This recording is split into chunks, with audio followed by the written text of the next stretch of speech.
చాలా బాధాకరం, దిగ్భ్రాంతి వ్యక్తం చేస్తున్నా. తెల్లవారుజామున 3 గంటలకు కావేరీ బస్సు అగ్ని ప్రమాదానికి గురై దాదాపు 20 మంది చనిపోవడం, మిగిలిన వారికి గాయపడడం, ఇవన్నీ కూడా చాలా బాధ కలిగిస్తూ ఉంది.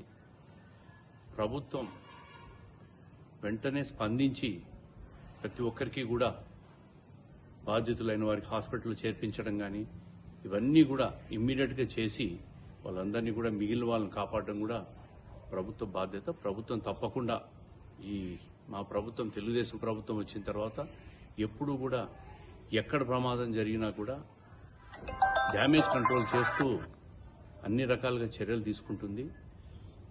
చనిపోయిన వాళ్ళకి మృతులకు అందరికీ కూడా ప్రగాఢ సానుభూతి తెలియజేస్తున్నాం. అదేవిధంగా కేంద్ర ప్రభుత్వం రాష్ట్ర ప్రభుత్వం కూడా సంయుక్తంగా ఎక్స్గ్రేషియా కూడా ప్రకటించింది.